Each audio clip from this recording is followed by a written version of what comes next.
Sevastopol is experiencing attacks again. It's been confirmed that Ukraine has just launched those missiles to target the military infrastructure of the city or maybe some of the power plants or substations. We have the reports about it from the Russian occupation administration of Crimea and the mayor of the Sevastopol city, so-called mayor. Also, there are some of the screenshots that were presented by the Russian opposition source Astra. You may see the smoke, so for sure it is the ground kaboom. As usual, Russians say that they intercepted all of the Ukrainian missiles, all of the drones, but some of the debris hit their infrastructure miraculously. And here we have the video, sorry about the watermarks of the sharing source, but anyways, just listen to this and watch it.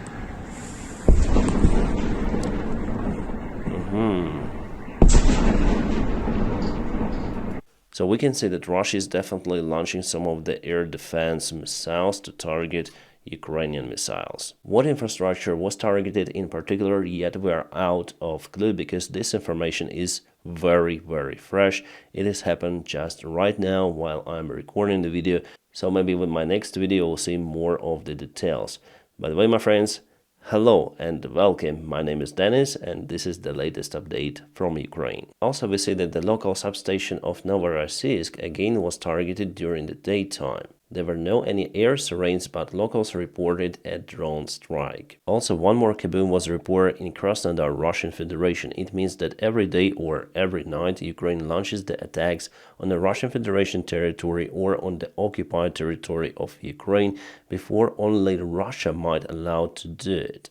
Alright, the Kaboom Night for Russia continues. This is the Vyborg town in Leningrad Oblast, close to St. Petersburg. As locals reported, there was loud in the Russian military airfield. Well, I'll also monitor the situation, will update you about it in the future. Alright, and one more message from Astra. The Russian oil refinery in Kuban was targeted once again. Locals reported about the smoke coming from the place. I think that it's already the third attack on that particular facility, which already ceased its operation before for several days. The United States reports that about 14% of the Russians' refining capabilities were disrupted by Ukrainian attacks. Well, I think that even more because we saw that figure, 14%, I think a couple of months ago already, and during this month Ukraine intensified those attacks. So now Russia has to buy some of the fuel from Belarus and Kazakhstan. By the way, my friends, if you want to support the job that I do on YouTube daily, you may join my Patreon page. It is available with my personal link in the video description just below, or you may just scan QR code available on the screen. Thank you for your kind support. Now let's check the situation update on the ground, Kharkivska Oblast, where Russia moves with their double vector attack. Let's go to the timeline. So it was yesterday and it is today. The expansion of the gray area towards Lipsy is clearly visible in this place. I'll switch to satellite image. Well, Lipsy is the beginning of this settlement line towards Kharkiv. Basically, each village goes to another one with almost no gap until the road reaches Kharkiv. And also Lipsy is a very important crossroad, and now it is under the big threat. On the eastern side, Russia occupied Borovatka village, and now the fights are ongoing in Vovchansk city. Russia advanced even further. We have the video confirmation that they took the local hospital, but something went wrong for them in the place. Sorry guys, I blurred the image because of this platform requirements. What I may tell you that Russians went to the local hospital and the hospital was just kaboom with the help of Ukrainian gliding bombs. But you may check out the full video on my Telegram channel. It is available with the link in the video description just below. I constantly update the latest information about Ukrainian topic on my Telegram. So if you want to be updated on the latest news, please subscribe for my Telegram. Obviously, if you want. And one more video of the hospital that I also shared out there. And if you check out the screenshot of the video that I shared on my Telegram, you may see the GLSDB gliding shell. Those gliding shells look like that, and the range of those is 150 kilometers, almost 100 miles. Let me show you the actual location. So this is the Vovchansk city, the northern part of the city, and this is hospital. Let's zoom in for the place for you to see the actual building.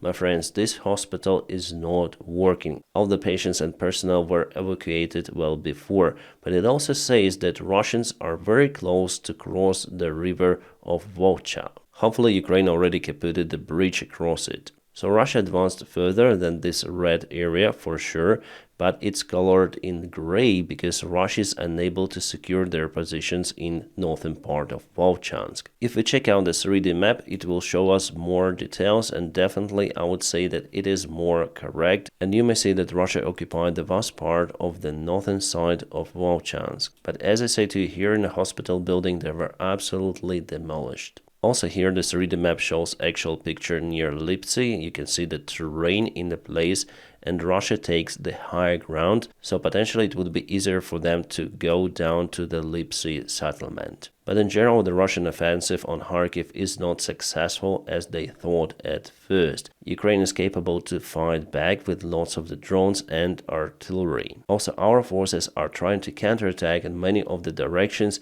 imprisoning the Russian army soldiers, who said, for example, that they had the task to occupy Volchansk in just 4 days. But something went wrong for their calculations. And this is the situation update from the Maiko 73. He shows the actual data. Heavy fight in Volchansk with heavy losses from both of the sides. And here you can see that unfortunately Ukrainian convoy was ambushed on the road to Volchansk. And also here you may see the Russian advancement. But from Ukrainian officials, we know that Russia concentrated more forces in the place and ready to send more reinforcements to strike once again in Kharkiv region. Even Zelensky told about it today in his press conference. He explained the situation as difficult, controllable, but not yet stable. And as you probably know, Russia concentrated their group also near the Sumy region. There were already some of the strikes by Ukrainian artillery towards the Russian positions on the Russian territory, and Ukraine is getting ready to repel one more strike from the Russian army in Sumy. Russia might advance there in the coming days. There were reports today from the Russian and pro-Russian bloggers that Russia occupied Robotyne. Well, we have some of the change according to the deep state military map. So this is Robotyne, and now it is fully in the gray area. Well, according to my information, Russia wasn't capable to occupy Robotyne. What they did, they went to the village, immediately were shelled, their forces were shelled, and turned back to the southern border of the village. This recalculation is the usual stuff for Robotyne. It happens once in 3 days or something. That's why Russian military bloggers and pro-Russian bloggers report that they occupy Robotyne regularly as well. But in reality, our soldiers tell the different picture. But I'm sure that Russia will occupy Robotyne in the future. Now Russians have advantage and initiative on the front lines, but it's just temporary. It will last for 2 more months, not more. What is good that Ukraine recycles the Russian army in those kind of the settlements. What you need is more artillery systems, more FPV drones, and Russia will face huge losses. Moreover, they use the most capable forces in Robotyne. Their paratroops divisions were deployed in this place. As for the other parts of the front lines, there were no significant advancements by the Russian army. Now I think they mostly concentrated on Kharkiv region and also on the eastern side of Ukraine. Good result for our air defenders. They shot down the 4th Sukhoi 25 Russian attack airplane in this month. Probably the Ukrainian army has some sort of the new tools to counteract to this threat. Well, the most effective tool I think are the man pads. Ukraine start to receive many more of those. Those photos were shared today in internet. Ukrainian pilots are on a training in France, flying this French Dassault Alpha jet. Just for you to understand, those guys are the newcomers. There are 2 separate programs for Ukrainian pilot training. One is for the F-16, where only experienced Ukrainian Air Force pilots are taking part. And the other one is the training from zero to hero, which those guys are doing now. So at first they trained on a piston engine airplane. Those photos were shared on the internet. The next step is the training jet aircraft, like this Dassault for example, and the next step are F-16s. And according to my information, many of the Ukrainian pilots have already passed the training on F-16s. Experienced pilots, but for youngsters it might take lots of the time, even 2 or 3 years to pass all of the stages of the military pilot training, because they need to have the flight hours to operate in combat missions. And we have bad news, one more loss of Ukrainian Air Force. Denis Vasylyuk was killed during performing his combat mission on the fighter jet. Not sure what aircraft he used to fly, probably MiG-29. Yeah, sadly, many of the Ukrainian pilots lost their lives. According to the Times, Putin is willing to reform Russia into the mobilized and military state. According to the source, it could be like a North Korea, but on a greater scale. All of the recent changes in the Russian military management tell about it. Putin is oriented on a long-term war in Ukraine, and probably not only. Russia now presents the threat to the democratic states. And together with China, they want to change the world order, as they say. That's what Xi Jinping said to Putin. The world is up to change and we play the active role in it, he said. So it is also the interest of China for Russia to continue the war in Ukraine. Because of the Western sanctions applied on Russia, China is the main source for the Russian economy right now. Russia is basically slaved to China. As exchange for technologies, China gets very cheap resources from Russia. That's why I'm saying that this war is profitable for China, or sanctions applied on Russia are also profitable for China as well. Also, Russia is the constant lever of the confrontation with West, which China might operate. And based on Xi Jinping rhetorics, they are not willing to finish this war. Even though the Western countries are calling China to influence Russia in this war, but China may just reinforce Russia. What I don't like in this whole picture that our Western allies are trying to push Ukraine for negotiations with Russia. The negotiations that would just lead to the temporary peace in Ukraine, with no any big guarantees. How do I know it? Well, Zelensky told about it himself openly, that our allies want this war to be over as soon as possible, and they do not put the attentions on conditions which are profitable for Ukraine. Well, it is understandable. After all, every country follows its own policy